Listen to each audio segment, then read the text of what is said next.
Hi guys, peace, blessings, love, and light.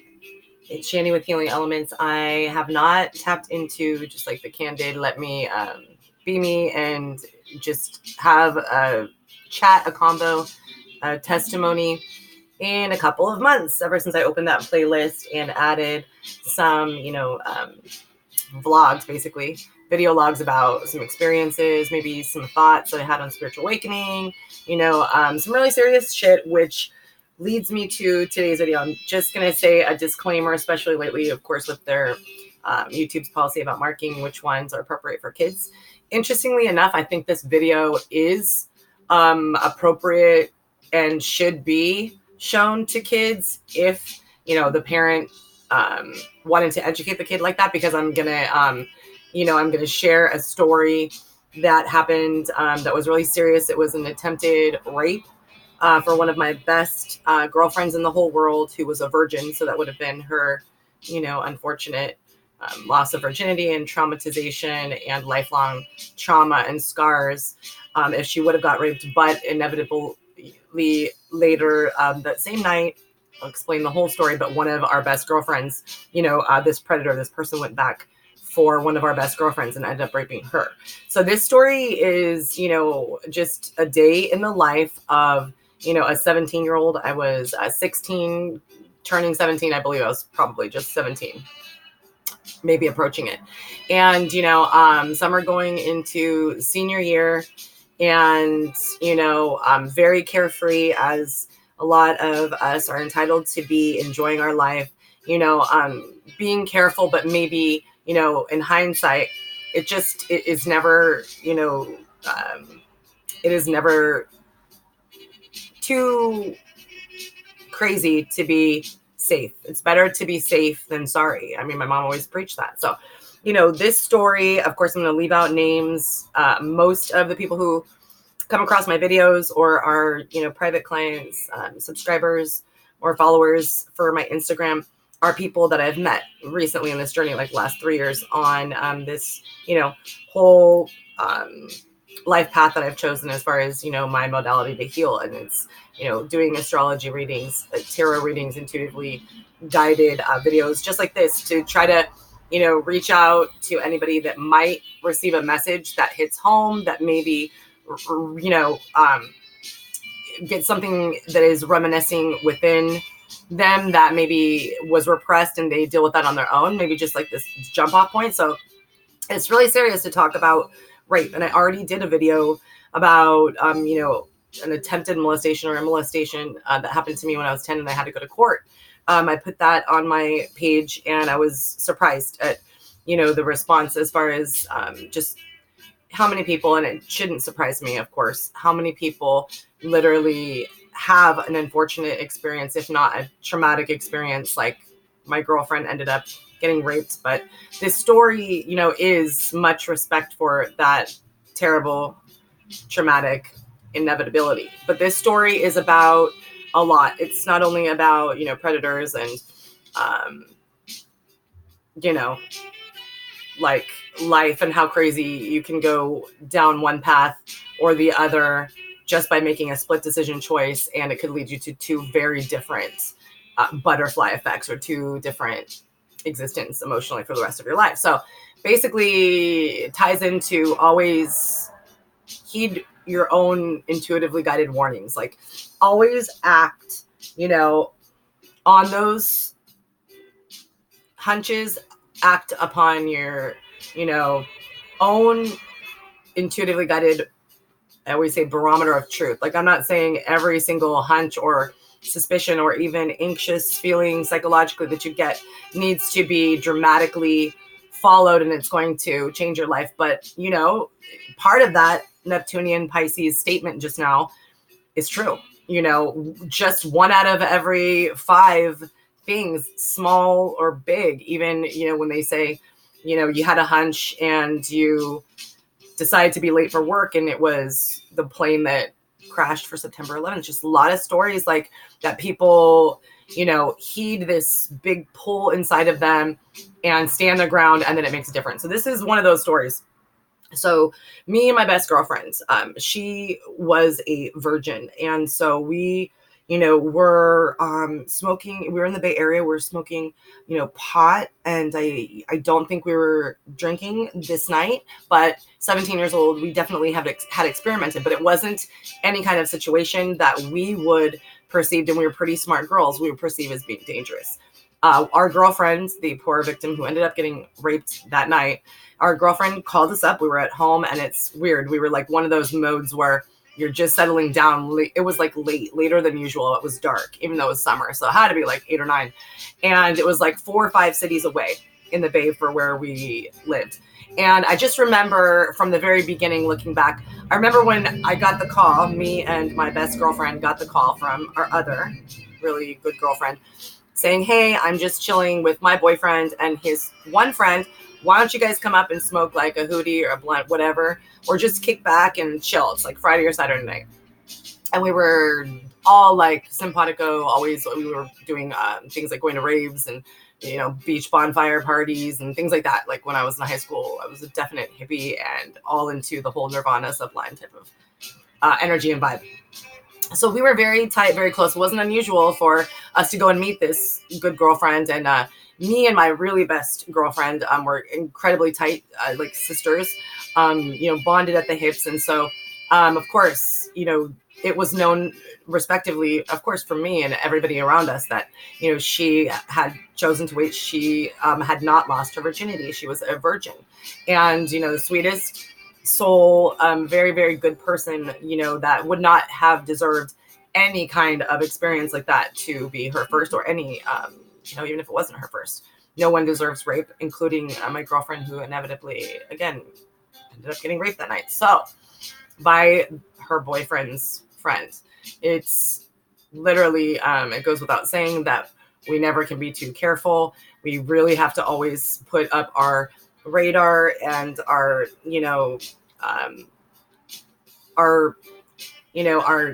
when we see caution flags, when we see red flags of any sort, even if it makes us question, something and then dismiss it and then kind of feel guilty, maybe we're getting too hard, always just file it away, put it into, a practical use, just remember, and then notice, of course, if there are any other signs. So including things that you kind of act upon in this situation, I'll tell you, I think I acted on complete impulse and spontaneity. I had not thought anything when I'll tell you the story of what happened and how it kind of saved my best girlfriend from, again, getting her virginity taken and raped. So, long story short, we decided to make the journey up 4 cities away. I forget. Maybe we took a bus, got dropped off. I don't know. Interesting that I don't remember the first part of that night as far as traveling there. So we go up and we had just got there, and I think we hadn't even smoked. Maybe we had. It was, again, just, my really best girlfriend and I, and we arrived at my other really good girlfriend's boyfriend's house, and he had a friend over. And so we're all like under 18, I'm sure. Maybe my girlfriend's boyfriend at the time was 19. We were young. And so all of a sudden, before, again, we didn't have a chance to kind of survey the situation, even pay attention to who this friend of our girlfriend's, boyfriend was. We had never met him before. And so it was so quickly the way that this manifested, this is what went down. So it was all on basic, again, like spontaneity and impulse. And I'm just thankful that it went down the way it did, even though this night, like when I get to the story, it was crazy. And being a dramatic Pisces that had had enough and was super fucking traumatized of what I had realized almost occurred, I had a breakdown, and the story ends up like I'm barefoot walking out of a cemetery with my best girlfriend who just did not get raped. So we arrive at the house. We walk in. It's very quick again. No time to even think. All of a sudden, which sounds so strange. Of course, this would be like a red flag looking at it now. All of a sudden, and I hope you guys would react the way I did. All of a sudden, this friend says, "Hey, you," and points to my best girlfriend, gorgeous, gorgeous woman. Everywhere she has always gone and will go, she is just an incredible beauty and very humble and like not, maybe insecure or self-conscious, I want to say, too much so that,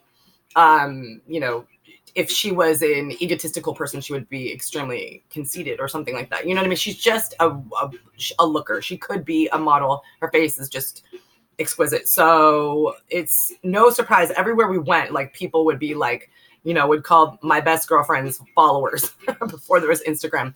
There was like live followers up in the raves. Just people were magnetically drawn, not only because of her personality, but because of the just drop dead gorgeous and the unique quality of being so humble and friendly and sweet, but not like, a hoe for show. She wasn't like dirty or flirtatious or anything. So just, how that is. It's just very an admirable quality. So instantly, we're used to that. We're used to boys, guys, whatever, chicks back in the day, being, forthright and saying, oh, wow, you are beautiful. You have beautiful eyes. Or, coming on to her, in a non like abrasive way or whatever. So right away, it was odd the way that this was said. It went down like this. This guy said, I want to go to the store. Come to the store with me. Right? That is when the story begins, because I am who I am. I definitely have tried to tweak it, but I am a reactive person. I am an emotional human being, empathic. I'm a Pisces sun. I definitely act on my sentiments in an impulsive way when I am drawn to and I'm guided to, just like without even knowing what exactly the reasoning is behind these signs or feelings or guided, actions I take. So I said, as soon as that was said, and I said like this, I said, oh, she said, okay, right? Just down the street, half a block away was a 7-Eleven. We've gone to this house a million times. We're comfortable, okay, she says. So I instantly kind of offended him or butt heads with him because I said, oh, okay, I literally was starting to, kick in, and the spontaneity and the intuition was like, I'm like, you know what? I'll go with you too. And then it started to get weird. Maybe we should have backed out from not going. Maybe this is a warning for someone else. It's like, guys are trying to be like this and trying to be, now looking back as an older woman, as a parent myself, looking back is like, what kind of domineering prick is going to be like, no. He was like to me, after I said, I'll go with you. He said, no, just her. So I said, anyone who knows me, it's like my obnoxious quality. I'm not going to back down. I don't know what that is about me. Innately, my soul, my spirit, Pisces sun, right? We can be the sweetest of fish, but then orca whale if we have to. We're going to not back down and get the seal off the iceberg, right? So, I said back to him, no, I'm going to go with her. And so it became weird where he's like, no, I'm not trying to spit at you. I'm not trying to holler at you. I just want her. And I said, actually, we both have boyfriends. It's totally cool. So she has a boyfriend. She's not interested. Like, I was really nice about it. And my best friend is like taking the cues, like, yeah, I have a boyfriend, Because this guy was, as we began this quick conversation before we left to the store with him, it was apparent that there was just like something off with this dude. Like, why are you trying to say you go alone? And I'm saying, no, I'll go with you. And he's like, no. So to the point where it was kind of rushed, where this is why I was barefoot to leave the house. This guy was like, come on, let's go.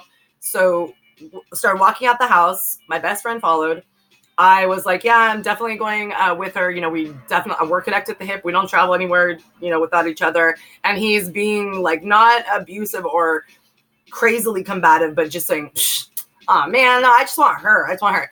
And we found out, which is so fucking weird, but the way he's acting didn't at the time make sense to us.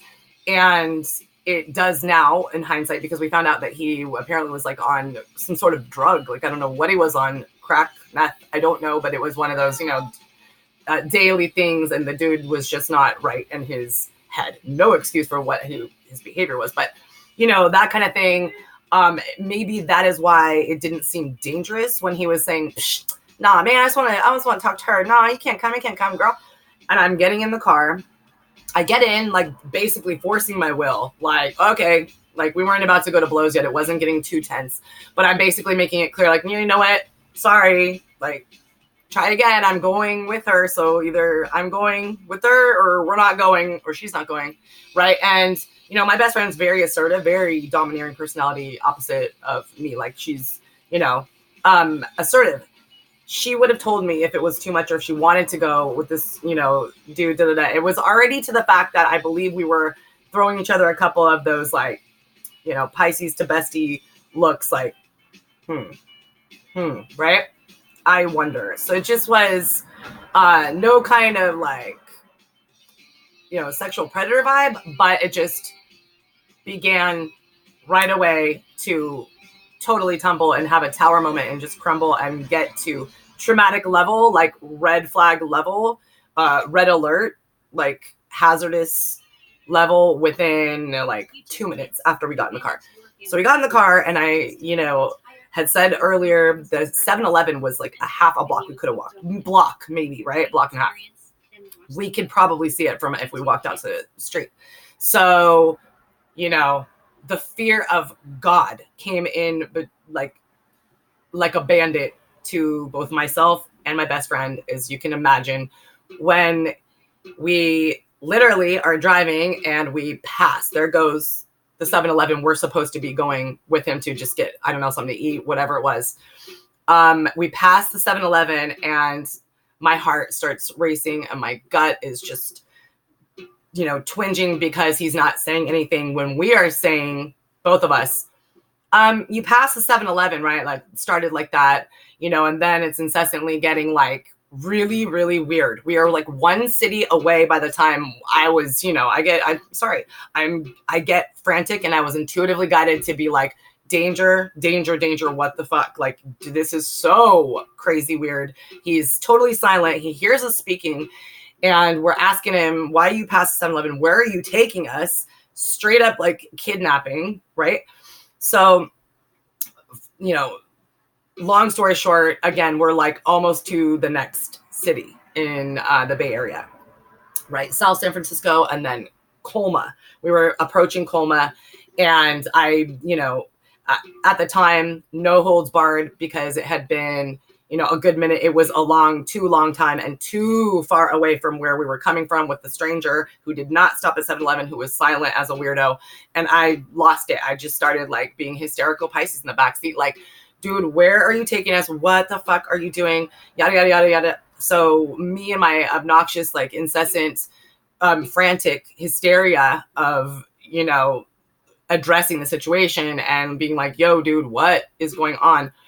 He snapped, you know, at me verbally and said he had a gun in the glove box, which he did, and that he was taking us to a cemetery. And if I didn't shut the fuck up, he was going to shoot me in the head and he's going to rape my best friend. You know, so this is like the moment in time where you guys know where you get the call and they say somebody close to you died, or you were in a situation, maybe even when we all experience that moment of last breath of death, where you're going, whoa, this is something so surreal. I find it hard to even ground myself or even absorb the, you know, severity or the gravity of the situation. So, you know, crazy, crazy, crazy hysteria, you know. My best friend's in the front seat with him, with the glove box and the gun, and he's like opening it, the whole 9 yards, totally being a crazy, ranting and raving lunatic at this point.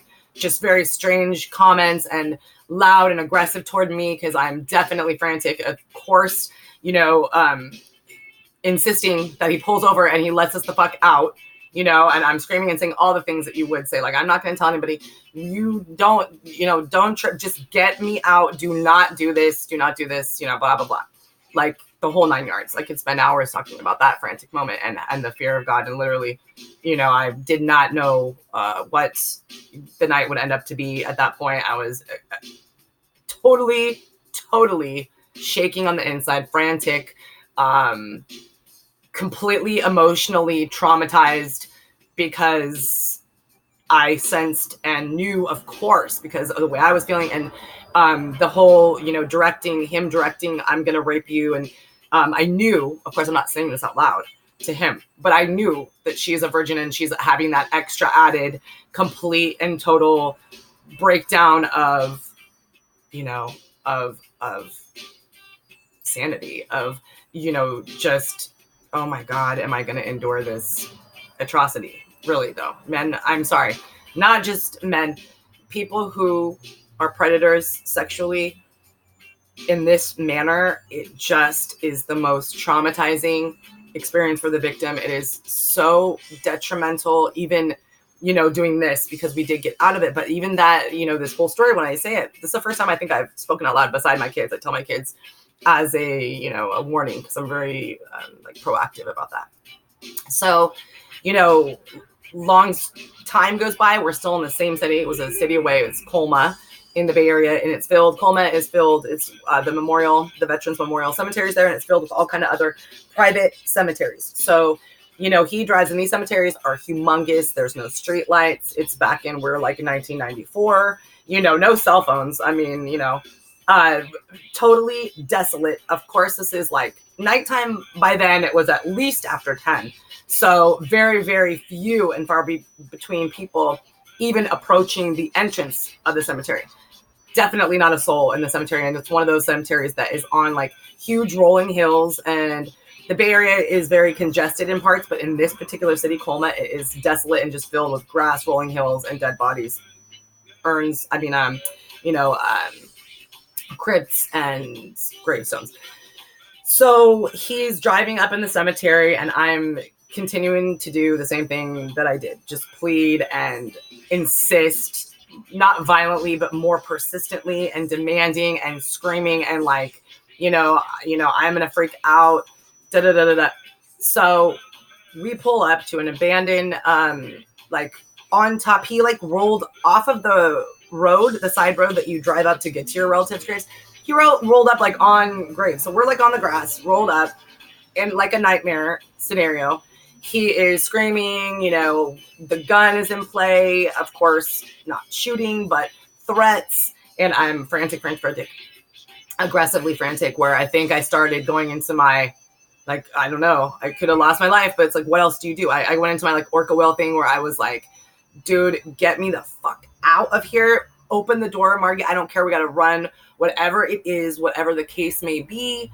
You know, I knew it was like, this is do or die, literally, potentially do or die situation. Like, you got to do something crazy. So I'm hysterically freaking out. Thank God, out of nowhere. And I don't even know, looking back, I just thank my, you know, higher power, God. I thank my angels. I thank spirit. I thank everything I can for this, because I don't know what finally clicked, because I was still saying the same type of things. It was going on and on. I thought this is, you know, going to go down the way that he said it was going to go down. You know, I think my virgin best friend is going to get raped in front of my face, and potentially her and I die, lose our lives, right? So all of a sudden, I think I was insisting, since I was in the back seat, and it was an old car, and it was only a 2-door, right? And so it was one of those 2 doors, like a Chevy Nova or something. You had to open the front door first, unless I probably would have already insisted and gotten out. I don't know. But it was, you know, she had to get out first and go like this with the seat, the front seat, passenger seat, for me to get out to follow her. So I think in some of this shuffle, and he's yelling and screaming and ranting and raving, I'm like insisting and freaking out, flailing my arms, like screaming, like do or die. I says, open the door, you know, let's run, blah, blah, blah, blah. I don't care. And he's like threatening over and over, I'm going to take the gun and shoot you in the head. I'm going to beat the shit out of your head. I'm going to take your head and crack it into the gravestones. Like, it was really crazy drama, really, really bad. So finally she made like the move, like to open the door. And he, at that same moment, said, get the fuck out of my car then. Get the fuck out of my car, you stupid, blah, blah, blah, blah, blah, blah. Like, he's calling me directly, like is a lot directed on me. I think both of us were, you know, in the line of fire, but he's like calling us names, you fucking stupid hose, blah, blah, blah. Get out. So of course, boom, it was like 2 seconds. She had got out, she flipped the seat. I jumped the hell, bailed out, and he squealed away, like waving the gun out the window for real. And here we are going, what just happened? And again, this is 1994, no cell phones. We had like pagers. I don't even know if either of us had a pager on us at that time or not, but we obviously didn't, because we ended up, I'm barefoot out the car. It is, my feet are touching this wet, cold, spooky grass blades. It's pitch black, and we're in a cemetery, having to find our way back to the main road, like Colma Boulevard or El Camino. So it was a long walk. And I think I first started out, like I do. I'm like a wind-up doll. I wind up, and I get more and more energetic and exuberant, good or bad, in a dramatic scenario after I've handled it right accordingly. So I'm, she's silent and tough as nails. She might have been shedding a couple of silent tears, but she's just going, look, Shannon, we have to get out of here and find the road, like now, like ASAP, like it's what the hell, we gotta, let's go. And I'm, of course, absorbing and reveling and just, grateful and traumatized at the same time. Like, we just got out of this, but oh my God, you almost got raped, and what the fuck just happened? What are we going to do? How are we going to get home? Where are we? And then I was just using my emotions in verbal ways. I was just like, I'm crying my eyes out hella loud, like bellowing, going, can you believe it? And all that 9 yards, right? Pisces shit. And we're going. I'm barefoot. And finally, probably like a mile down the way, I'm totally losing it, bawling because my feet hurt. We're on a concrete now on the like side road, trying to look for a payphone. And I'm like losing it completely, like bawling. And then, the strong energy, I needed that this time. My bestie says, Shannon, stop being hysterical. We have to figure out what the fuck we're doing to get out of this situation. Then you can lose it. Calm down, right? And like, I needed that, even though I was all butt hurt. It made me go into my silent Pisces pout out, which helped, because it calmed the scenario. So that was just an added little detail of the story, but I remember that like it was yesterday. So we're walking, we find a payphone, and when we find the payphone, we are dialing collect because we had nothing on us. I'm barefoot again. We're calling collect to anybody, like our parents. Her mom, it's the middle of the night by now, like at least 11 something. So people are in bed. No one's picking up at either house. And we're frantically calling, not knowing what the hell to do, debating on, should we call the police? I don't know what to do. I don't know why we didn't. Like, let me just state that. That is just crazy what I realized when I was going to film this. Going on, just sitting in my bed, I'm like, why the did we not call the police at that point? Dial 911 from the payphone. Service announcement, guys, call the police if you're ever in any kind of danger like that. So, in this franticness of, she's trying her mom, I'm trying my mom, I'm trying my dad to see if he got called into work because no one's answering collect, and we hear bass, like we hear music, and a car is driving slowly, purposely past us. And it is the most craziest, sickest, most disgusting, saddest vision I have in my head. And my best friend does too. We look, and there he is in the same car with our other best girlfriend, slumped down. Like, we didn't even recognize if that was her because she had like a hood like this, and slumped down right in the passenger seat as if dead, wounded, something was awry. And he's like this with the gun. This is a true story. He waved the gun and looked right at us and basically pointed at her, like saying, hey dude, I just raped your friend. It was so surreal. And at that point I'm like, oh my God, what do we do? So we decided to do something really shady. We were desperate. We said, dude, we don't have any money. We're calling a cab, and we're going to do the first and only time in our life where we're going to ditch the cab when we get dropped off at home because we have to get the fuck out of here. And was that our friend? And if it was, we need to tell somebody, like, what is going on. I still don't know why we didn't call the police. It's the stupidest thing when I say it out loud. So there's my venting as far as coulda, woulda, shoulda. But, we didn't.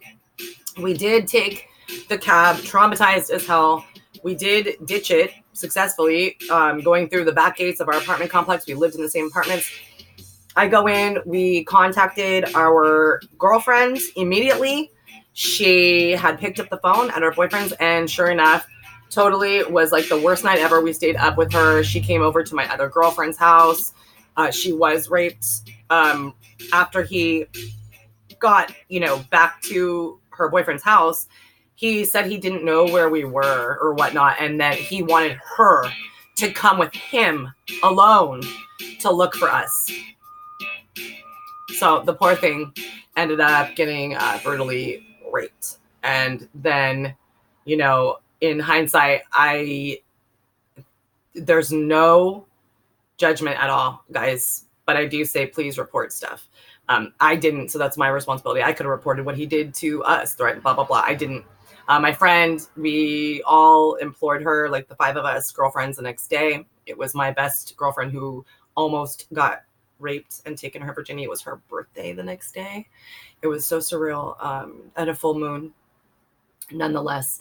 So, she chose, the girlfriend of ours who got raped, she chose not to report this to the police. And I think it had a lot to do with personal choices because it was her boyfriend's friend and etc. So that is not the point of this story. The point is just to get this testimony out there and just to share a story, like a day in the life of, like, a lot of people, when I tell them, like, even like 3 things from my life that they say, oh, what are 3 really surprising things?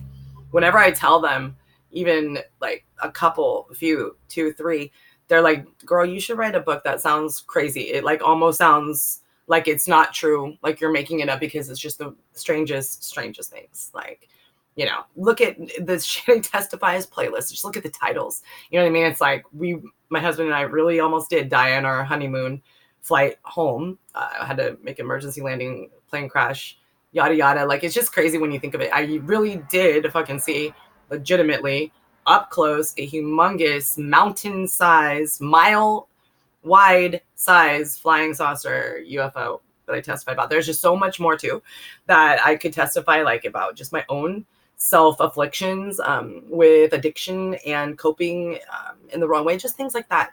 It's just crazy when I speak it out loud. So that's part of why I do it too. It's good. It's like therapy for me to get this out and to, without, paying for a therapist or burdening anybody that may or may not, want to hear this kind of stuff at this time.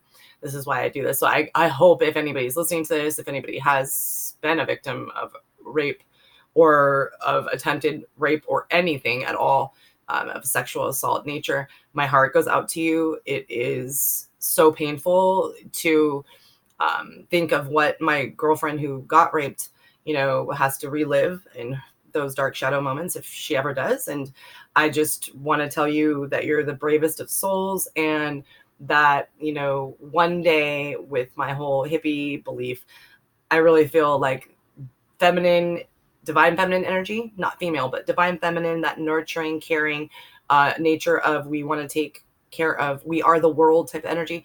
One day feminine energy will, I believe, take over, and we will not have the capability in our, hearts and conscious, anyone on this planet, to do that sort of thing. I sure pray for that. In any case, I thank you so much for listening to my spiel. A very serious subject. That's why I left names out, and I would never, do this to put anyone on blast or anything like that. I don't think anyone that I knew back in the day watches my YouTube. I just feel that this will reach somebody who needs to hear it and needs to understand how unfortunate and how common it is to, in a blink of an eye, a decision to go to the store, my decision to insist on going with my best friend, our decision to even go out that late, my decision, her decision to get into the car with somebody we'd never met and just literally saw for 2 minutes, just in hindsight, anything that can help you guys. There's so much sexual abuse and sexual assault and rape going on everywhere still to this day. So protect yourselves, be brave, fight back, holler, do whatever you can in that moment of it's do or die. Blessings, love, and light, guys.